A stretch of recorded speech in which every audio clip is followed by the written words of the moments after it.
নমস্কার বন্ধুরা, আজকে একটা জিনিস নিয়ে আমি আপনাদের সামনে আসলাম। সেটা হচ্ছে আমাদের অনেক সময় এসি স্প্লিট, এসির কুলিং কয়েল, ব্যাক কয়েল পরিষ্কার করতে খুব অসুবিধা হয়ে যায়। তার জন্যই এই গানটা নিয়ে আসলাম, এই স্টিকগুলো নিয়ে আসলাম। এই স্টিকগুলো 3 টাইপসের হয়, দেখতে পাচ্ছ।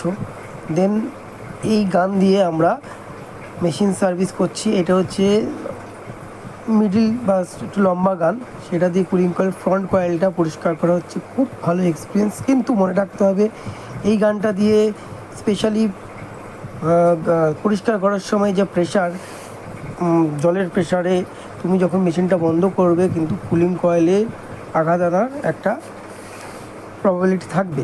সেটা থেকে সাবধানে প্রফেশনালি ইউজ করতে হবে, আগে প্র্যাকটিস করে নিতে হবে, দেন এটাকে ইউজ করবে। তো দেখো কি সুন্দরভাবে পরিষ্কার হচ্ছে মেশিনটা, কুলিং কয়েল, ফ্রন্ট কয়েল। তোমরা দেখতে পাচ্ছ কুলিং কয়েল এপার থেকে ওপার হয়ে যাচ্ছে জলটা আসলে।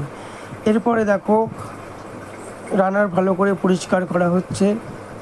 প্রেশার খুবই ভালো, কিন্তু সাবধানে ইউজ করতে হবে, কেননা যখনই গানটা বন্ধ করা হয় দেন পিছন দিকে ব্যাক করে। তো এই দেখলে ব্যাক করলো, তো সাবধানে কাজ করবে। স্পেশালি এবার যেটার জন্য আমি দেখানো হচ্ছে সেটা হচ্ছে, দেখো এই স্টিকটা খুলে নর্মালি যে ব্যাক কয়েলে স্পেশাল যে ডিজাইন করা যে গানটা বা স্টিকটা আছে সেটা এখানে সেট করা হলো।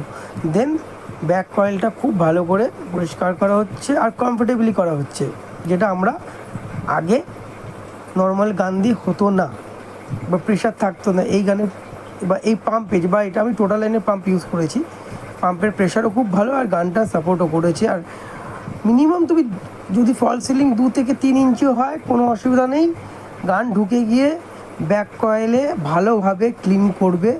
তোমরা দেখতেই পাচ্ছ ভিডিওতে কিভাবে এটা ইউজ করা হচ্ছে। আর যদি তোমাদের এই গানের স্টিক দরকার হয়, আমার রিটেল দোকান আছে, তোমরা অবশ্যই এই কন্ট্যাক্ট নাম্বারে যোগাযোগ করবে। যতটা পারবো চেষ্টা করব আমরা এটাকে অ্যাভেলেবেল করে দেওয়ার জন্য, যেটা তোমরা ফিল্ডে গিয়ে ভালো এক্সপিরিয়েন্স গ্যাদার করতে পারো। Thank you for watching.